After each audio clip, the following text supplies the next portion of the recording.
Would you hire me for just $1 an hour? One day, a man appeared before me, asking for a job at the long-established inn I was struggling to keep afloat. To my surprise, the man was an elderly gentleman leaning on a cane. What kind of work could this guy possibly do? He was so frail that I was ready to turn him down and send him on his way. But then, all right, I'll hire you for $3,000 a month. Are you serious? For a certain reason, I decided to let the old man work. Then, just 3 days later, we've got a problem. There's a huge line outside, at least 100 people. What? The old man's arrival brought an unbelievable change to our once empty inn. Because his true identity was. Phew, it's getting cooler a bit, but it's still very warm.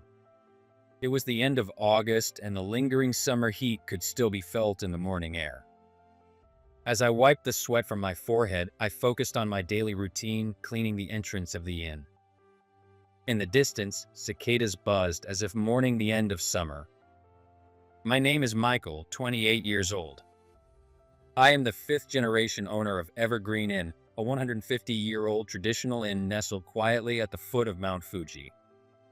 I never imagined I would be carrying such a long history on my shoulders at this age. Just a few years ago, it was beyond my wildest dreams. Evergreen Inn's pride lies first in its breathtaking view of Mount Fuji. The sight of the mountain from our spacious Japanese-style rooms is stunning, offering a different charm with each passing season. Our natural hot spring, flowing directly from the source, gently nourishes the skin, healing both body and soul. The bliss of soaking in the bath while gazing at the starry night sky has long been loved by our guests. And above all, our traditional cuisine, passed down through generations, is simply exquisite. Using seasonal delicacies from the mountains and rivers, our dishes are crafted to delight both the palate and the eyes. Good morning, Michael. We've got some top-quality fish for breakfast today. Michael, about the roof repairs.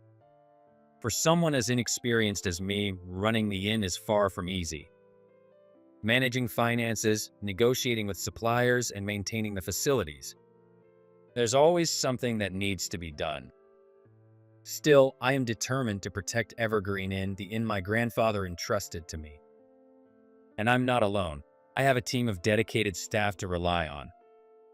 Experienced employees like our head chef, William, who has been here since my grandfather's time, support both the inn's traditions and my own inexperience. I can't afford to fall behind everyone else. Every time I see my team working hard, I renew my resolve and push myself even further. But honestly, I don't know how much longer we can keep this up. Michael, do you have a moment? As I was reviewing the books in the office after finishing my morning tasks, my mother, Margaret, who runs the inn as the landlady, knocked and peeked in. How are the reservations looking for September? Well, I hesitated to answer her question.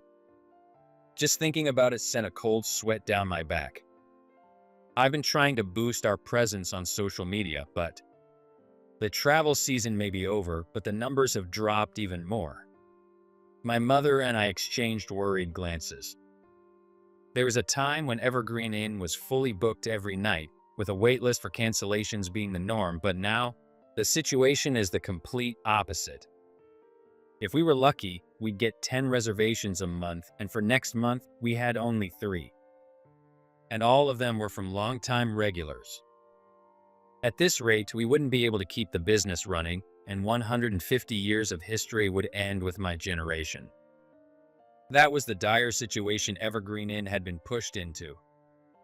The decline in customers was already a problem back in Grandpa's day, but I never imagined something like that would be built so close by. I sighed deeply as I glanced out the window. Just a short distance from Evergreen Inn, a luxury resort hotel had opened a year ago. Its impact was far greater than I had expected. A suite with an open-air bath offering a panoramic view of Mount Fuji. A 24-hour spa with an attached high-end salon. a restaurant led by a Michelin-starred chef, just to name a few. The hotel was run by a savvy owner who had been rapidly expanding a chain of luxury hotels in major cities, offering extravagant services one after another. Evergreen Inn, struggling just to stay afloat day by day, had no way to compete, and we were losing guests at an alarming rate. Grandpa, what am I supposed to do? Overwhelmed by the harsh reality, I found myself calling out to the grandfather who was no longer here. The fourth-generation owner of Evergreen Inn, my grandfather, had passed away 2 years ago. And 3 years before that, my father, who was supposed to be the fifth-generation owner, had died suddenly in an accident. In my father's place, my grandfather entrusted me with the future of Evergreen Inn. But now? Huh? At that moment, I suddenly lifted my head as if something had pulled me from my thoughts. I jumped up and rushed out of the office. Michael? Ignoring my mother's voice, I hurried to the entrance. Grandpa? I knew it was impossible, yet I couldn't stop myself from calling out. Because I had just heard the familiar sound of my grandfather's footsteps on the gravel outside. Then, as the footsteps stopped, the sliding door at the entrance creaked open. Standing before me was, "Excuse me, is this Evergreen Inn?"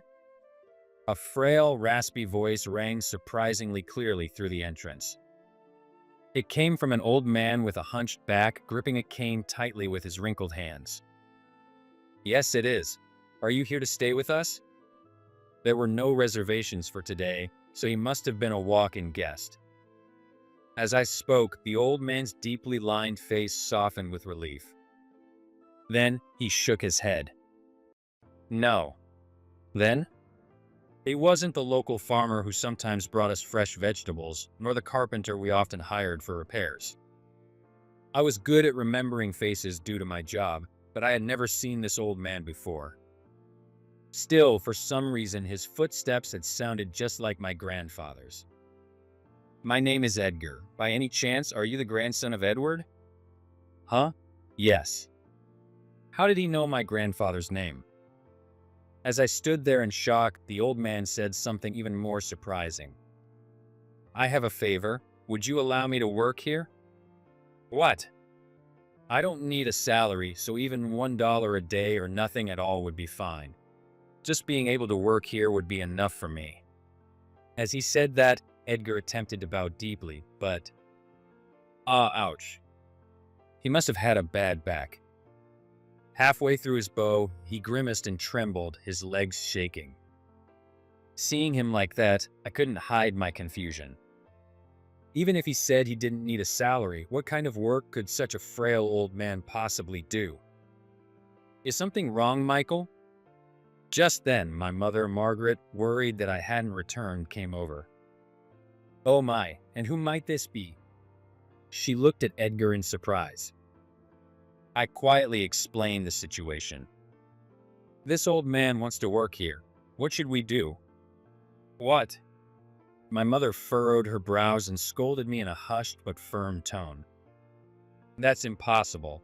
We're already struggling, cutting back on housekeepers and kitchen staff just to stay afloat." "Yeah, you're right."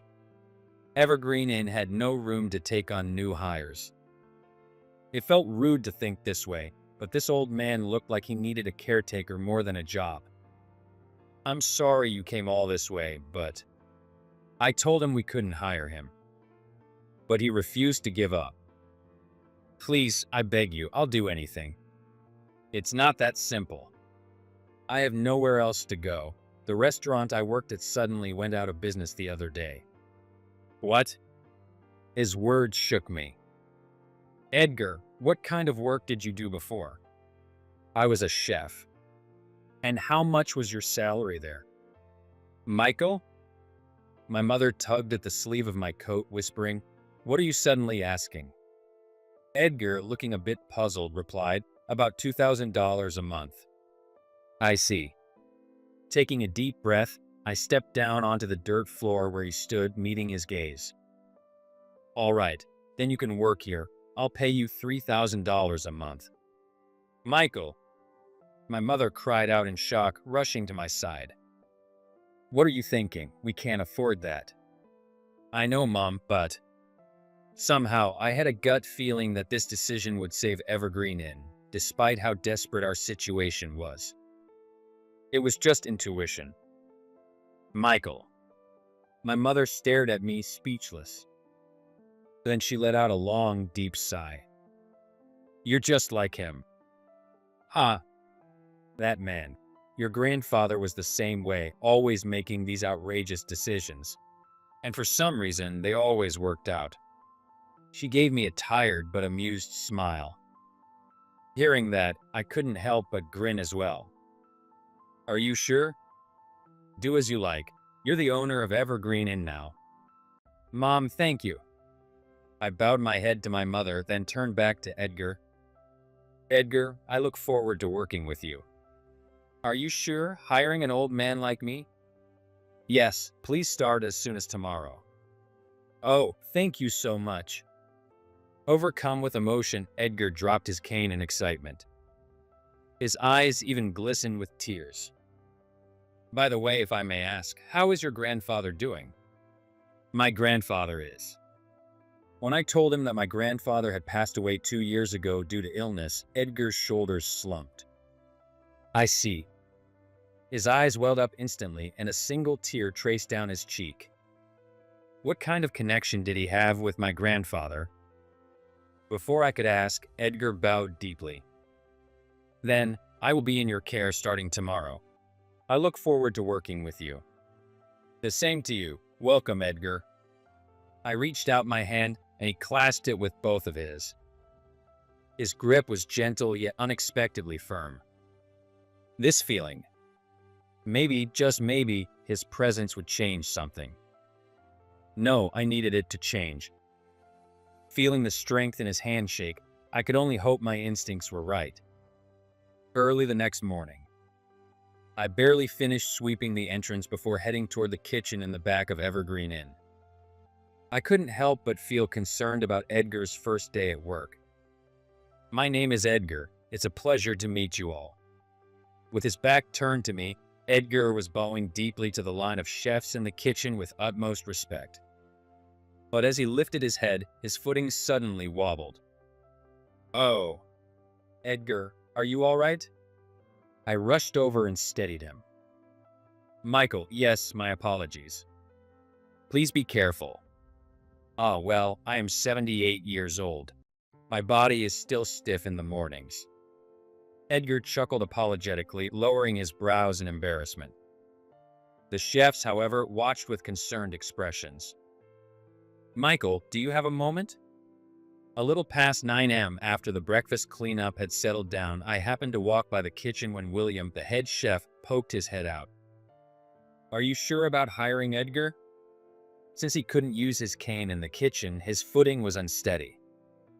He didn't have the strength to carry heavy items, and even the slightest movement left him short of breath. Instead of being an extra hand, he was slowing the others down as they worried about him, making service take longer than usual. William reported all of this with a tense expression. Yeah, to be honest, I'm a little worried too. Then why? Can you give it a little more time, William? Actually, I have an idea. What? Are you serious?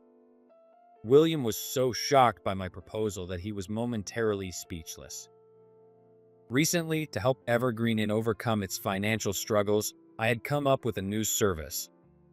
A day trip plan where guests could enjoy our renowned hot springs and course lunch without staying overnight. The new day trip plan had been surprisingly well received. As lunchtime approached, the kitchen became increasingly busy with preparations. And then, Edgar, would you be willing to handle one dish for today's lunch service? Me? At William's words, Edgar blinked in surprise. Immediately, murmurs spread through the kitchen. William? Are you serious? Right now in the middle of a rush? It was Michael's decision. I had my doubts too, but Edgar, can I count on you? Well, trusting my instincts, William pushed forward with the decision despite the opposition. And then, after lunch service had ended, William rushed into my office, looking flustered. "Michael, this is huge. What happened? Did something go wrong with Edgar?" "No, it's incredible." "Huh?" For the first time ever, William's usually composed expression was glowing with excitement. He repeated, almost breathlessly, "Edgar is amazing." The moment he picked up a knife, his hands stopped shaking completely. His back straightened, and then he started filleting fish at an unbelievable speed. His handling of ingredients, his seasoning, and his plating, every movement was precise, elegant, and without hesitation. As William passionately explained, he grabbed my arm and insisted, "You have to see this for yourself," pulling me toward the kitchen.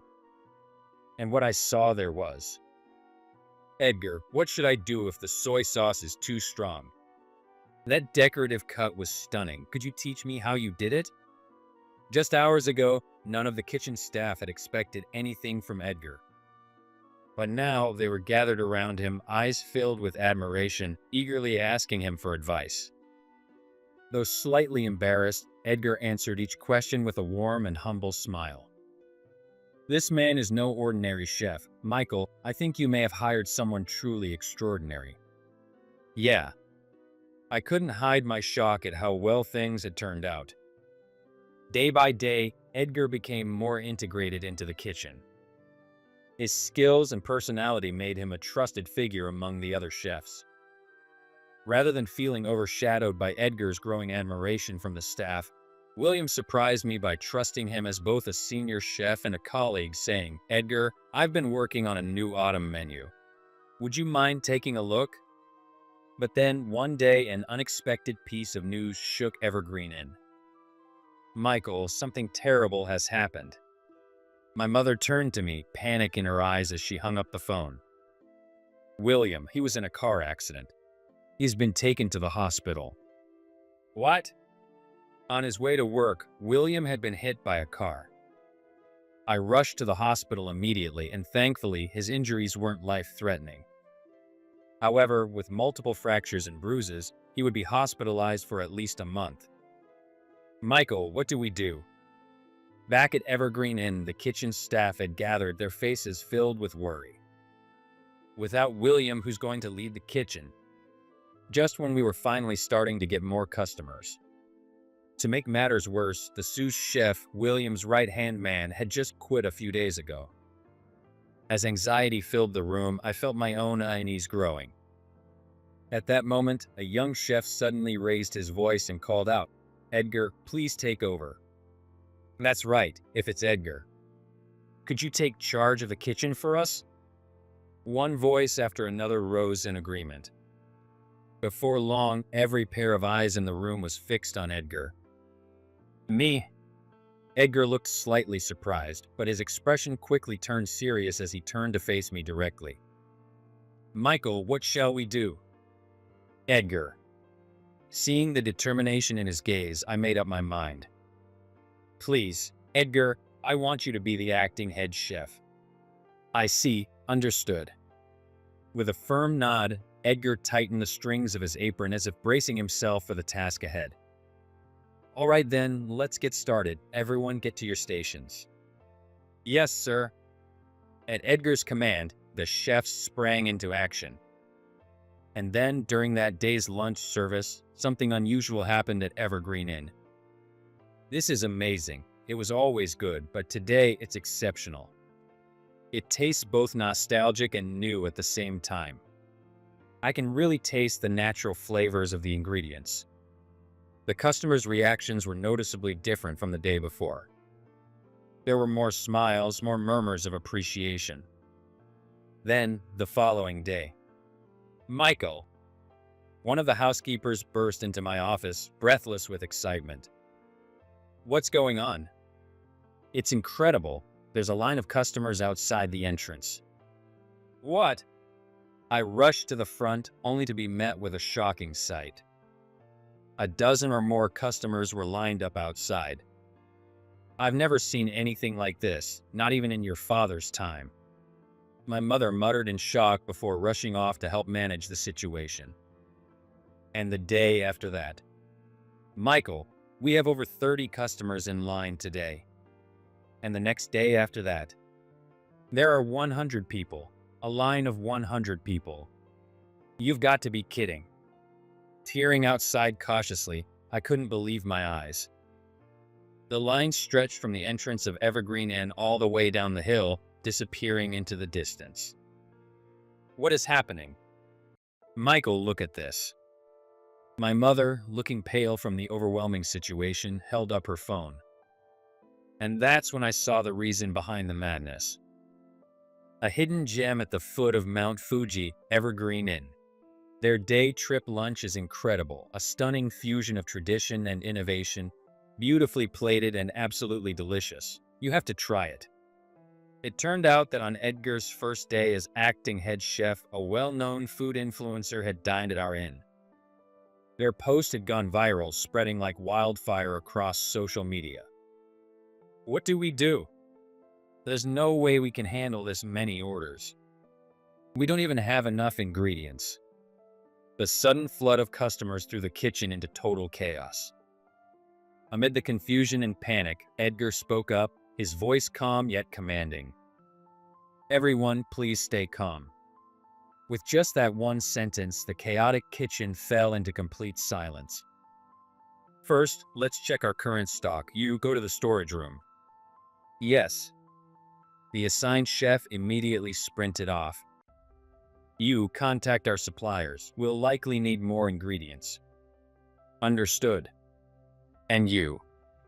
Edgar's instructions were calm, clear, and easy for everyone to follow.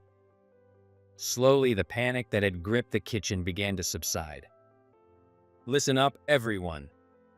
While beginning his own preparations, Edgar raised his voice.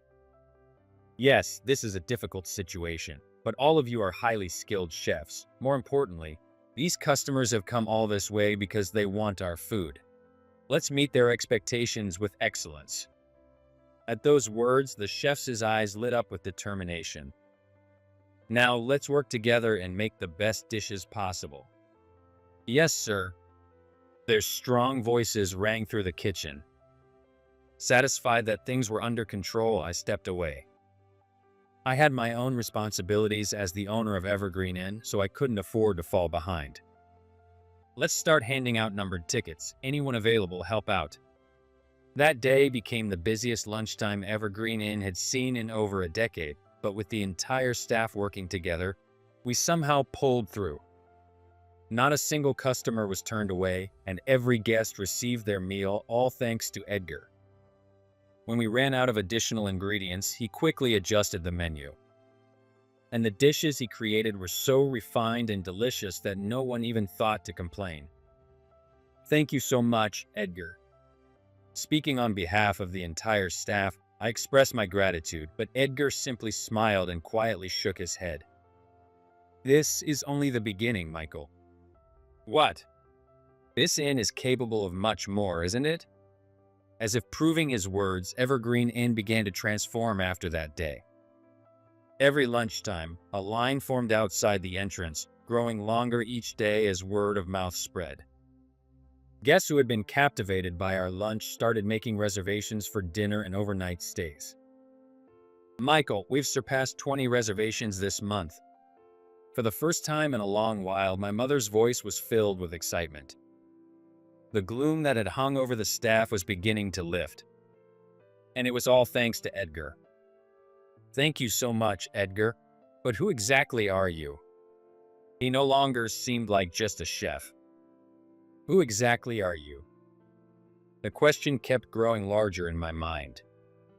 One early morning, not long after. As usual, I was sweeping the entrance of Evergreen Inn when I heard footsteps approaching from the hill below.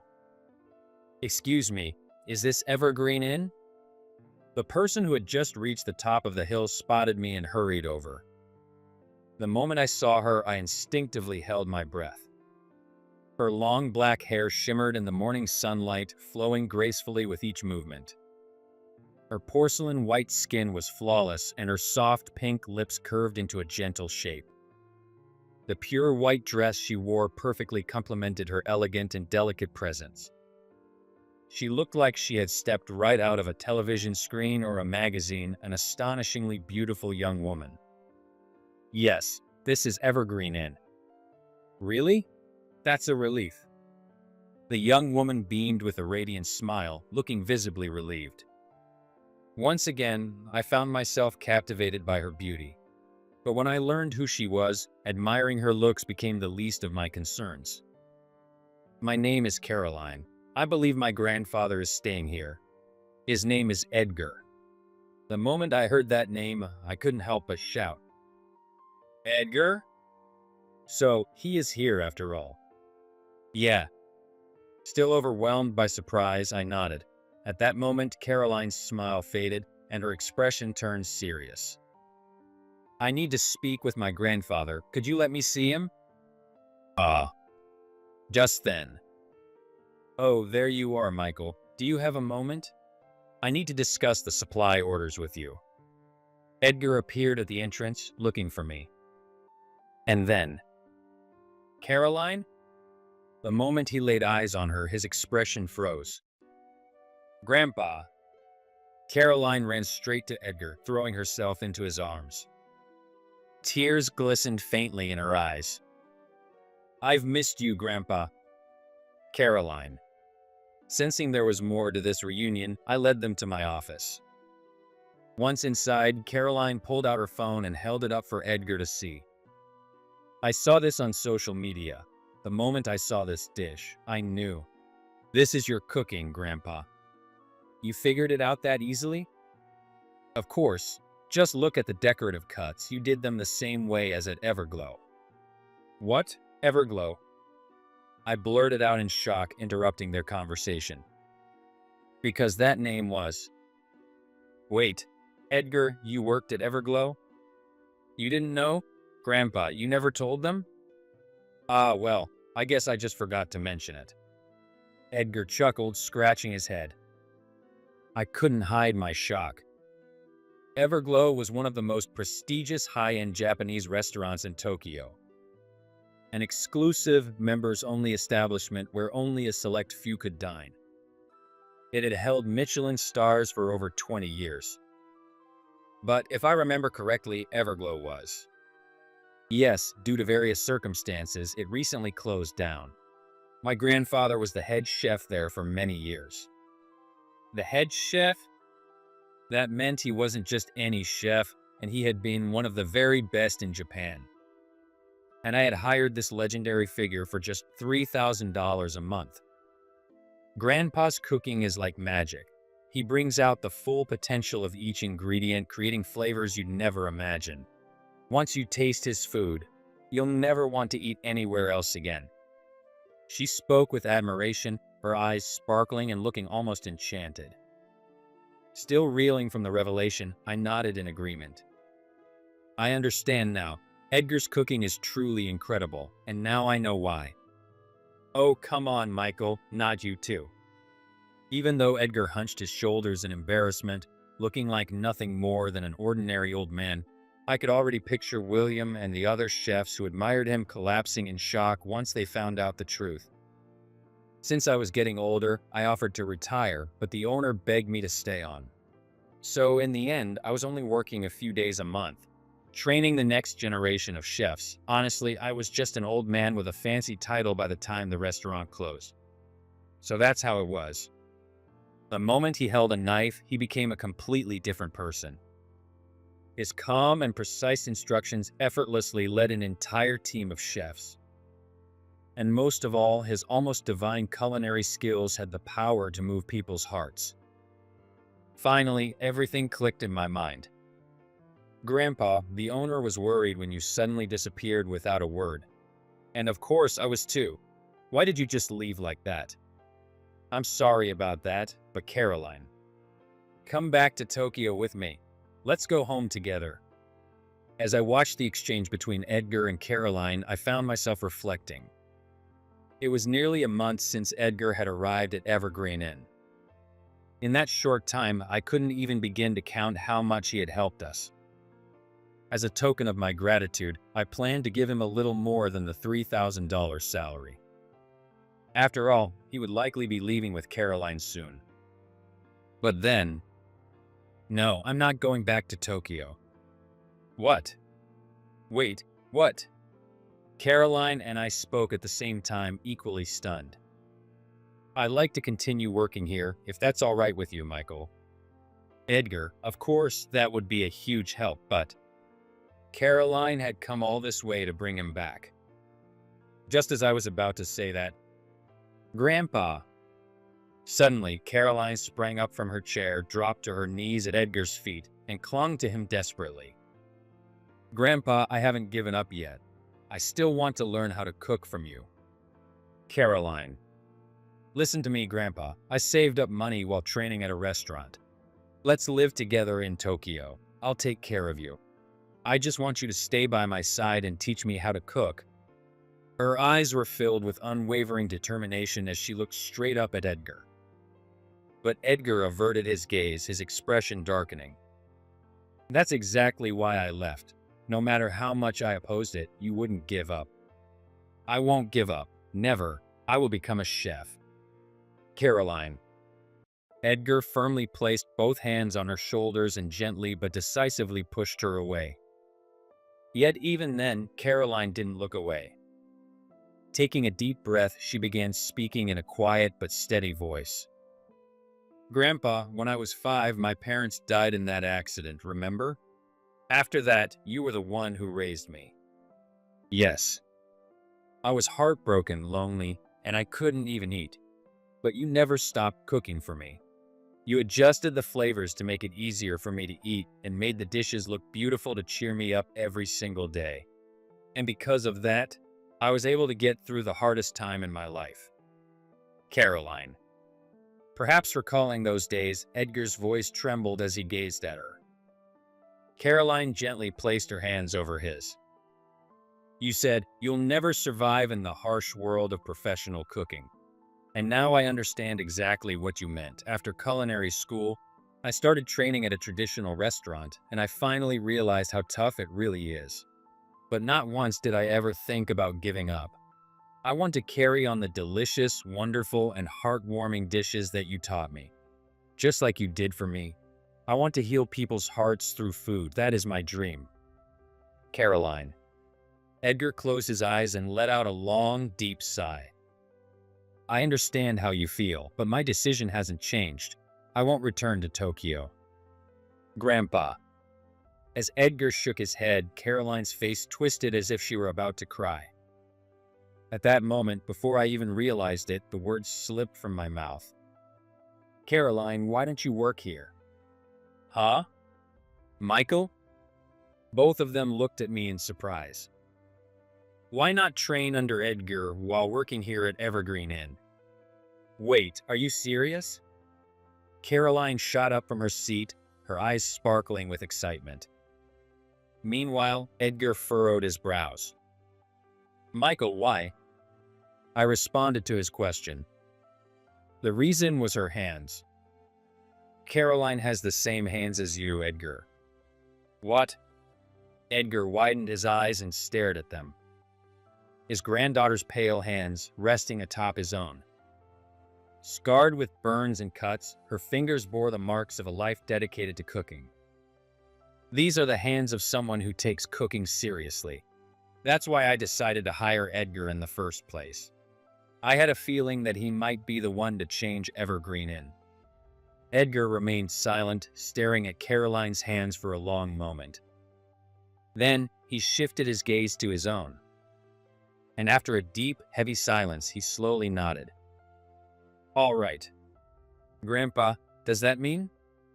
Let me be clear, I won't go easy on you just because you're my granddaughter.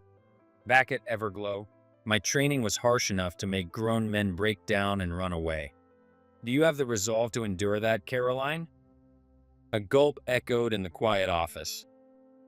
Then, slowly but firmly, Caroline nodded. Of course. Please teach me, Grandpa. Well, I'm the acting head chef now. Understood. Please train me, sir.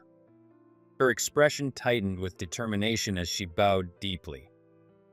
Then she turned to me. I'm looking forward to working with you, Michael. Same here. Welcome aboard, Caroline. As Edgar watched our exchange, his face held a mix of emotions, complex yet undeniably pleased.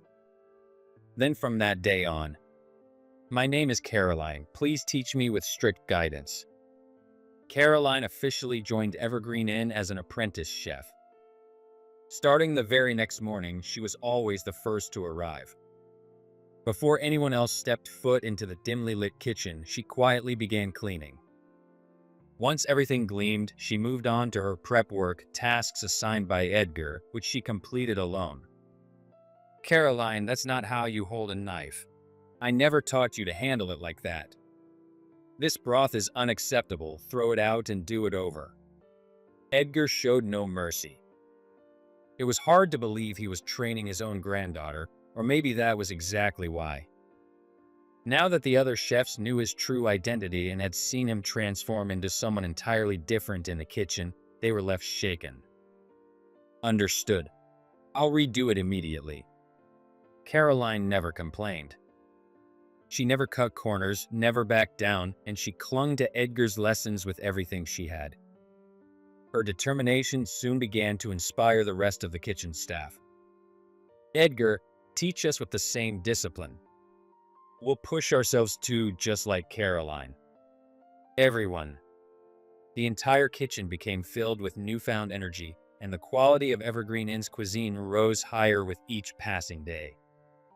As word spread through social media and online reviews, the number of customers continued to grow steadily. If this momentum keeps up, we'll be able to bring back the old Evergreen Inn. I need to work even harder. Inspired by Caroline and the others, I poured even more effort into running the inn. Then, one night. Huh? Is someone there? While making my usual rounds through the building, I froze in place. The kitchen was completely dark, so there shouldn't have been anyone there. But then, I heard the sound of someone softly sobbing. Who's there? Wait, Caroline. Michael. When I turned on the lights, I saw Caroline curled up in the corner of the kitchen crying. I'm sorry, I'll go home now. Did something happen? I asked gently, and she hesitated, lowering her gaze. Then, in a small voice, she admitted why she had been crying. I didn't want to go back to the apartment where Grandpa and I live. Today, in front of everyone, he scolded me harsher than ever before. I froze, and at the same time, a sharp pain tightened in my chest. She hadn't been enduring Edgar's harsh training without complaint. She had been silently holding back her tears, struggling to endure it all on her own. Caroline. I stepped down into the kitchen and knelt beside her trembling shoulders. When it's tough, it's okay to say it's tough. Huh? When I was learning how to run the inn, my mother, the landlady, was extremely strict with me. If that was all there had been, I might have given up. But I didn't run away because everyone around me encouraged me. They listened when I needed to vent, and when things got hard, they let me say it out loud. That's why, Caroline. Michael. She looked up at me, her eyes welling with fresh tears. I gently wiped a teardrop from her cheek with my finger. Thank you, Michael. Right now, I feel really overwhelmed. I know. But I won't give up. It's hard, but it's also so much fun. She smiled brightly, her expression radiant. Bathed in the light of the full moon shining through the window, her smile seemed to glow with an almost radiant brilliance, and I instinctively held my breath as my heart suddenly began to race. From that night on, Caroline and I began to grow closer. Good morning, Michael.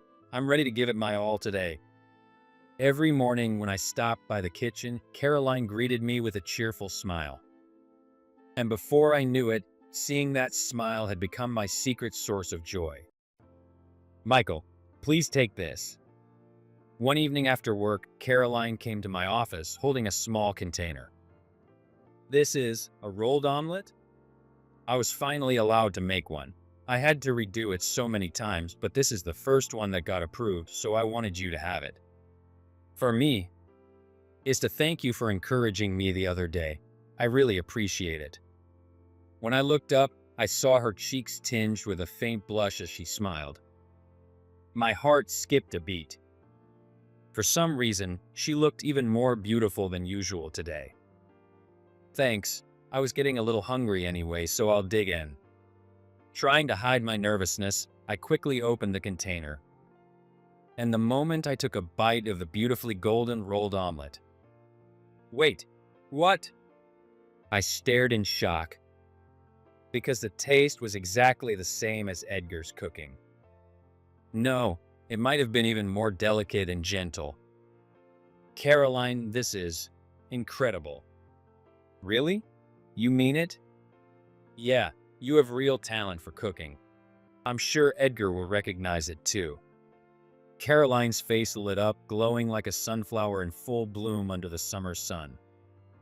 And in that moment, I finally realized something, that I was starting to fall for her. It might take time, but I want Grandpa to acknowledge me someday. But honestly, hearing you praise me makes me the happiest. What? I should go now. She suddenly bolted from the office, her footsteps echoing as she ran away. Her face was flushed bright red, all the way to her ears. But just as things were looking up, an unexpected crisis struck Evergreen Inn. Michael, we have a problem. It all started when my mother rushed over to me in a panic. In her hands, she clutched the tablet we used to manage reservations. What's wrong, Mom? This is bad. 5 reservations for next week just got canceled all at once. What? I was at a loss for words. Recently, thanks to Caroline joining the team, our bookings had been on the rise. But now, it's strange. None of them gave a reason, and they all just said, we can't make it anymore. This has never happened before. There was clear concern in my mother's eyes. Having managed the inn for years, she could tell this situation wasn't normal. Sometimes things like this just happen by coincidence. We still have plenty of reservations. I'm sure everything will be fine. I hope so. Despite a faint uneasiness creeping in, I reassured my mother. But this was just the beginning. A few days later after that, Michael, it's serious. This time, a housekeeper rushed into my office. There are negative reviews about Evergreen and spreading on social media. What? I immediately grabbed my phone and searched for the inn's name. And what I found was, Evergreen Inn's food quality has dropped. The staff service is terrible. The public bath is covered in mold, absolutely disgusting. The list went on, and all of the posts were completely false. This is awful. Why is this happening? More reservations are being canceled, and this must be the reason. Damn, we need to act fast. We jumped into action immediately. To counter the false claims, we posted photos of our spotless, well-maintained bathhouse and highlighted the continued high praise for our food and service. We also organized training sessions for each department, ensuring that our customer service was better than ever. But the negative reviews kept spreading one after another, and the wave of cancellations continued. Just when Evergreen Inn had been on the brink of revival, we were being pushed to the edge once again. Then, one day, Michael, there's a guest here to see you. With a slightly tense expression, my mother led me toward the entrance. And waiting there was. Well, Michael from Evergreen Inn. It's been a while since I greeted you at our grand opening, hasn't it? A man strode in with a smug air about him. One of the main reasons for Evergreen Inn's decline stood right across the street, the owner of the luxury hotel Shark Royal Resort, Daniel. Is there something you need? Oh, come now, no need to be so defensive. We're neighbors, after all. Shouldn't we be on good terms? His tone was as fake as his concern, and my expression hardened further. I had heard about his methods after experiencing them firsthand. He deliberately built his high-end resorts near existing inns and hotels, offering even more extravagant services. By luring away all the customers, his Shark Resort group had been expanding at an alarming rate. By the way, I heard you were doing quite well for a while, But now things seem rather difficult at Evergreen Inn, don't they? Daniel's greasy face twisted into a chilling smirk. At that moment, an intense gut feeling hit me. Could he be behind the recent string of troubles? As if reading my thoughts, Daniel glanced around the inn before turning back to me. If you'd like, I can help you out. What? I mean resolving your little troubles. With the power of my group, it would be effortless. We could wipe away all those nasty rumors on social media in no time. I stayed silent, and his grin widened as he added, however, I'd like you to hand over Edgar. Let him work at my hotel instead. What? How does he know about Edgar? I gasped as Daniel continued, almost to himself. So he really is here. Took me long enough to track him down. Well, that just proves how valuable a title like former head chef of Everglow is. He's going to make me a lot of money. You've been after Edgar from the start? My voice shook with anger. Daniel gave a feigned, innocent smile and said, I have no idea what you're talking about, before suddenly leaning in close to my ear. If you hand him over, all these recent misfortunes will disappear immediately. Daniel. So it was him. Blood rushed to my head as I glared at him with all the fury I could muster. Then, I refuse. A calm yet resolute voice echoed down the hallway. Edgar. Michael, if you'll allow me this request, I would like to continue working at Evergreen Inn for a while longer. He turned to me with a gentle smile, then faced Daniel again, speaking firmly. I will not be moving to your hotel. No matter how much money you offer, my decision will not change. So from now on, stop harassing this inn. His voice was quiet, yet it carried the weight of a man who had commanded respect for decades. Even Daniel hesitated for a moment. You'll regret this, old man. Thanks to you, Evergreen Inn is finished. Spewing his final threat, Daniel stormed out of the entrance, his footsteps heavy with frustration. Though I was relieved and grateful that Edgar had chosen to stay, a deep unease settled in my chest. And soon enough, my worst fears came true.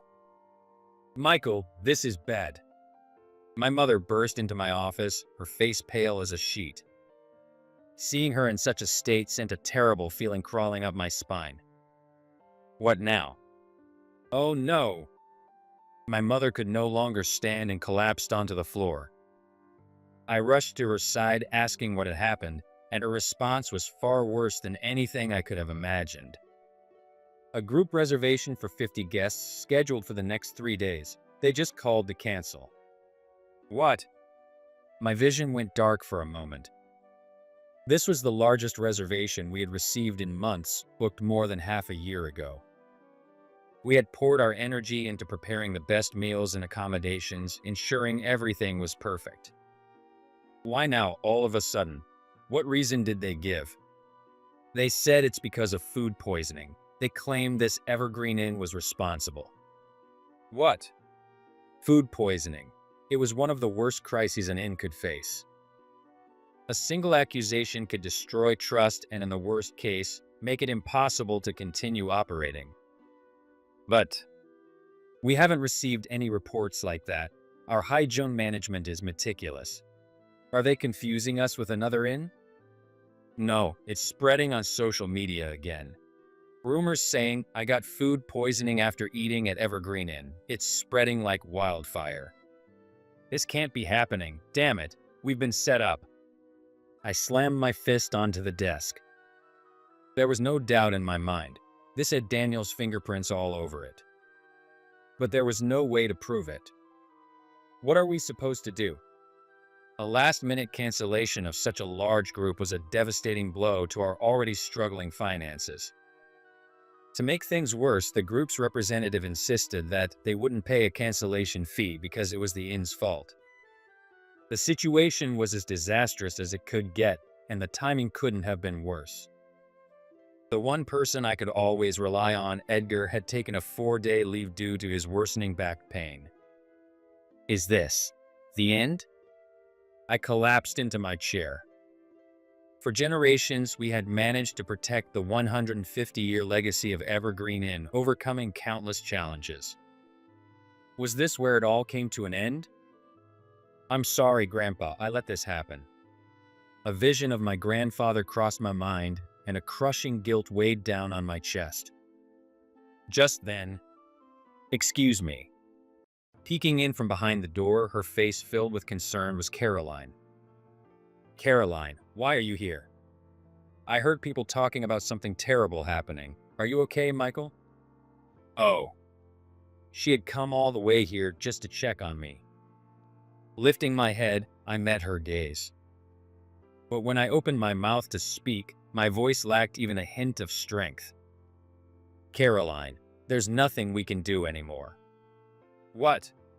Evergreen Inn might really be finished. I let this happen because of my incompetence. Even my mother didn't refute my words. She wobbled as she got up, then left the office with slumped shoulders. Even my strong, optimistic mother had given up. Maybe Evergreen Inn truly was. No, it's not.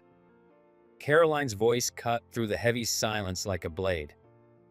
She clenched her fists and then reached out, grabbing my hand tightly. Michael, do you remember? The day I first arrived here? Yeah. That day, I came here chasing after my grandfather. I couldn't let go of my dream of learning to cook from him. But at the same time, I was on the verge of giving up. Huh? I tilted my head in confusion as Caroline's eyes began to glisten with tears. I thought if Grandpa rejected me, it would give me a reason to let go. Deep down, I was hoping for it. Because the world of cooking was so much tougher than I had ever imagined, just as Grandpa had warned me. Caroline. But because of you, Michael, I didn't give up on my dream. And now, I'm truly glad I didn't, because I still love the world of cooking. I love the dishes Grandpa creates, and now, I love Evergreen Inn too. That's why I don't want to hear you say it's over. You can't say that. Her words hit me like a slap across the face. So many guests love Evergreen Inn just as much as I do. The joy of eating delicious food and the warmth of genuine hospitality, those memories are precious to them. There are people who look forward to coming here with smiles on their faces. Don't take that away from them. Don't give up. Tears spilled down Caroline's cheeks. Each of her words cut deep into my heart. She was right. Nothing had been decided yet. It wasn't over. Thank you, Caroline. Michael. I'm sorry. You opened my eyes. As I sat up in my chair and nodded, her tears stopped, replaced by a bright, dazzling smile. Everyone, please gather in the main hall immediately. I announced over the inn's intercom, calling the entire staff together. Uncertainty and worry were written all over their faces. We're going to have a strategy meeting to protect the name of Evergreen Inn and the smiles of our guests. We will not give up, and we will fight back with everything we have. Murmurs spread through the hall. Even so, people exchanged hesitant glances, unsure of what to do next. That's when I called Caroline to stand beside me. Caroline, would you share your idea with everyone? Yes, Michael. She nodded and turned to face the staff with determination. I propose that we hold a tasting event. We'll invite guests for free and let them experience firsthand how delicious and safe our food truly is. A tasting event? My mother, standing at the front, murmured the words to herself. She lowered her gaze in deep thought for a moment, and when she looked back up, her expression was completely clear and resolute. I think it's a great idea. I support it. With the landlady's approval, murmurs of agreement spread among the staff. That could work. Not a bad idea at all. When we took a vote, every single staff member supported Caroline's proposal. That's an incredible idea, Caroline. Let's start preparing immediately. Yes. And so, we decided to hold a tasting event to save Evergreen Inn. Then 3 days later, despite the short notice, more people than we had expected arrived for the event. It was thanks to the entire staff working together, reaching out through phone calls, emails, and social media to invite as many guests as possible. With Caroline leading the charge, the kitchen team worked at full speed to prepare the dishes. As anticipation and tension filled the air, I stepped into the main hall to address the gathered guests. Thank you all for coming to Evergreen Inn today. We are well aware of the rumors that have been spreading about us recently. The main hall fell completely silent, and some guests wore uneasy expressions. Even knowing about the rumors, they had still chosen to come. With deep gratitude, I continued. However, we have spent the past 150 years perfecting our craft and upholding our commitment to excellence. Today, we want you to see that for yourselves. At my signal, the sliding doors opened and Caroline and the other chefs entered, carrying the prepared dishes. A chorus of impressed gasps filled the hall. The dishes were vibrant, their colors rich and inviting, with aromas that stirred the appetite. As soon as I announced the start of the tasting, guests eagerly reached for their plates, anticipation shining in their eyes.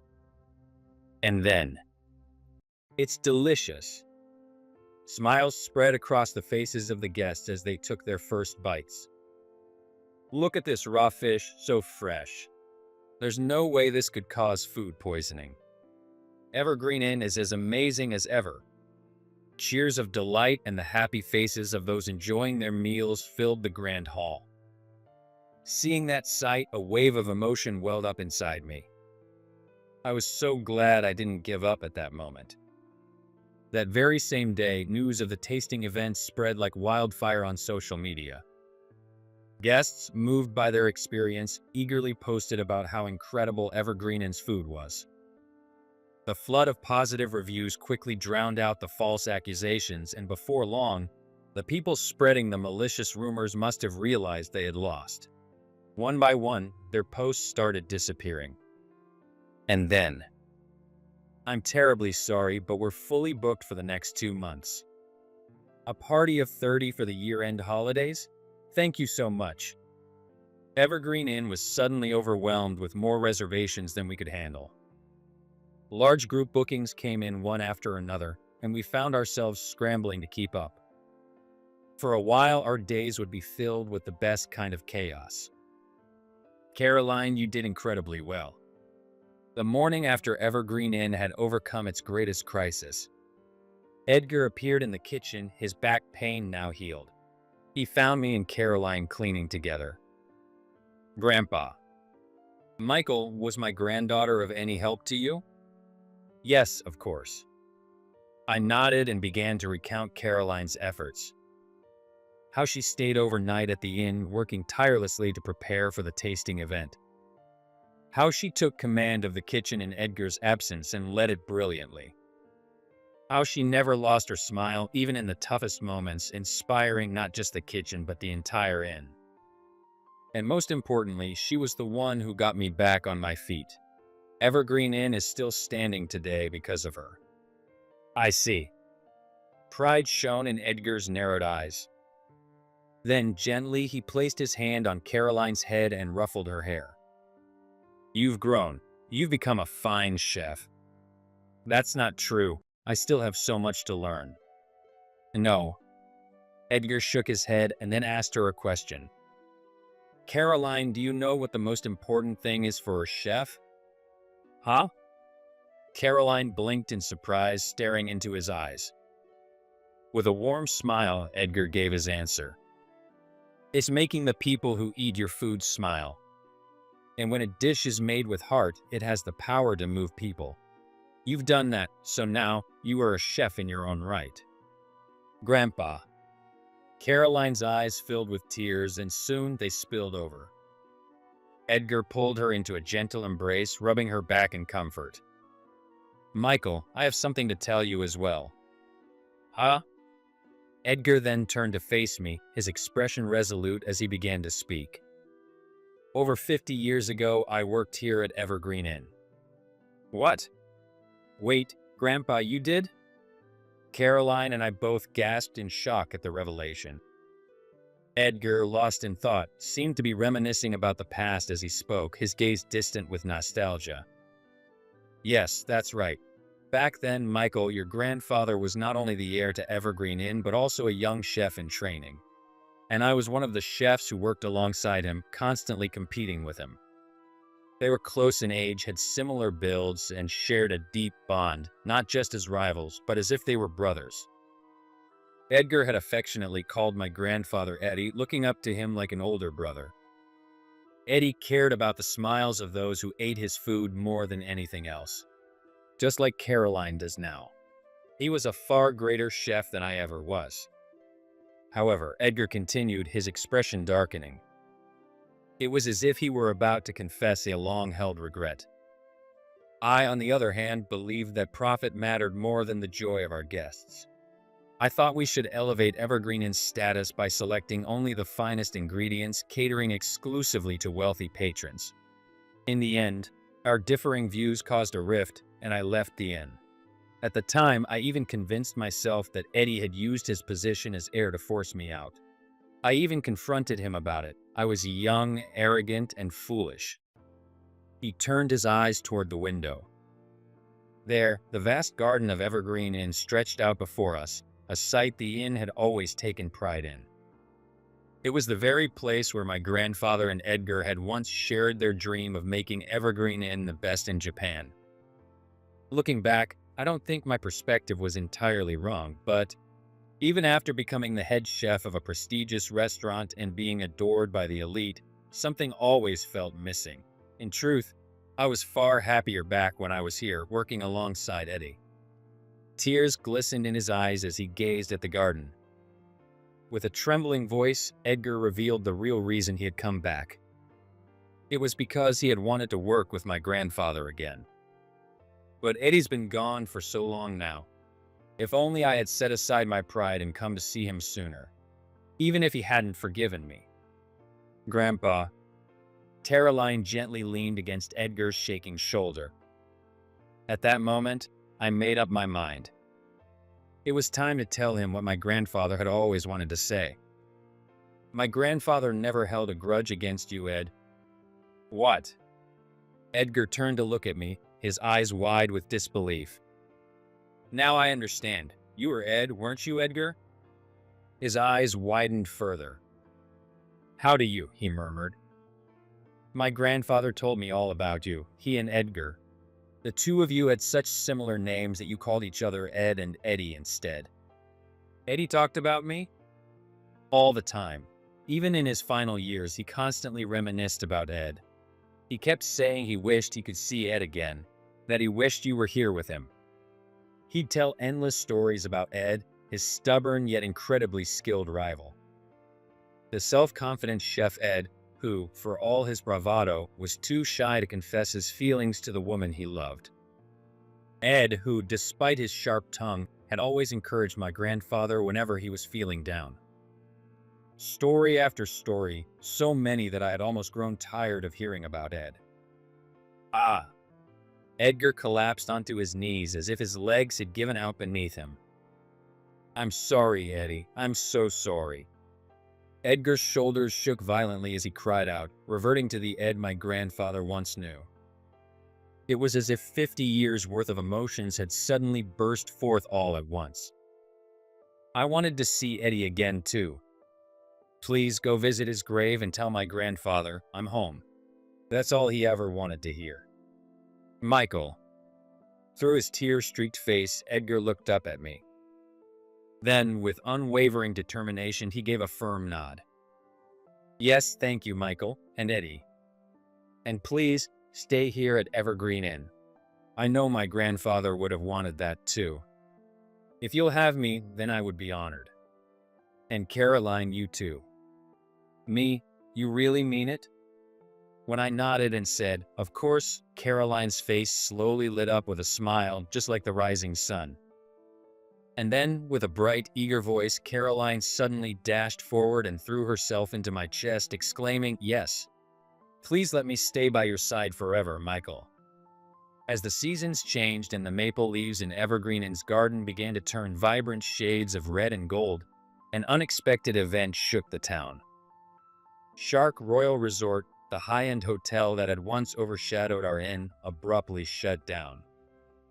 Rumor had it that, without warning, the health department conducted an inspection and found severe hygiene violations and poor food storage practices, leading to its closure. Not long after, an attorney visited Evergreen Inn. Regarding the various acts of harassment committed by Daniel and the claim for damages, would you allow me to handle this case for you? What? Please don't worry. There will be no legal fees. This is a personal request from a certain head chef who once gave us a truly unforgettable experience. At those words, a familiar face immediately came to mind. Now, I have no idea what you're talking about. Despite his feigned ignorance, I knew the truth. Regardless, thanks to this, I later received a substantial sum in damages. As for Daniel, his chain of hotels collapsed one after another, leading to the complete downfall of Shark Resort Group. Seasons passed, and when summer returned, Evergreen Inn continued to flourish more than ever. It had become one of the most sought-after inns, with reservations nearly impossible to secure, and the long lines for our lunch service had become a local attraction. All right, everyone, let's work hard to make another day of delicious meals. Yes, Edgar. At the request of William, who had fully recovered, Edgar officially became the head chef of Evergreen Inn. Under his strict yet nurturing guidance, the younger chefs continued to hone their skills. Caroline, that one. The decorative cuts, right? Leave it to me. Caroline, now Edgar's trusted right hand, had grown tremendously in her craft. Her original creations were even gaining recognition among our regular guests. One evening after work, something felt different. I invited Caroline to the garden. Caroline, there's something I want to talk to you about. Yes, Michael. Perhaps she sensed something. Caroline lowered her gaze for a moment before looking at me with quiet determination. I used to be focused only on one thing, protecting Evergreen Inn. I was determined to preserve its traditions and make sure it didn't fail under my watch. That was all that mattered to me. I see. Caroline listened intently, allowing me to gather my thoughts. But now, it's different. I want to bring smiles to the guests who come here. I want to create a place where you and the other staff can work happily. And on top of that, I still want to uphold the inn's traditions and ensure its prosperity. Do you think I'm being too greedy? Not at all. Caroline quietly shook her head. Then, illuminated by the moonlight, she smiled. I think it's wonderful. You were always admirable, but now even more so. Thank you. If that's true, it's because of you, Caroline. Me? Yes. She had taught me something invaluable, and because of that, I had finally found clarity. Taking a deep breath, I steadied my resolve. Caroline. Yes? Marry me. What? Her eyes widened in shock. I gently took her hand. Then, I quietly waited for her answer. Yes, Michael. Her gentle voice carried through the evening breeze, reaching me like a warm embrace. Then, she softly squeezed my hand in return. I've been waiting, for a whole year. I'm sorry. I finally had the courage to face that terrifying old man and say, "May I have your granddaughter's hand?" As I told her this, Caroline narrowed her eyes slightly, waiting for my next words. Will you walk this path with me, here at Evergreen Inn, from now on and forever? Yes, with all my heart, Michael. With a radiant smile, she threw herself into my arms, and I held her as tightly as I could.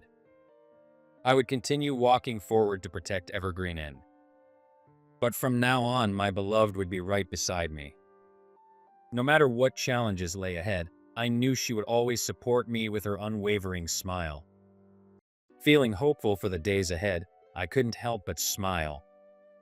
Preserving tradition while embracing change, both were essential. And when those two elements came together, an unexpected new story began. As the inn's fifth-generation owner, I had always been focused on protecting our legacy, but through Caroline's words, I found growth. We discovered a new vision for Evergreen Inn, one that would allow it to thrive like never before. When in doubt, listen to the voices of those who stand beside you. Picture the smiles of the people you cherish and find the courage to move forward. Because when you do, the path ahead will always reveal itself.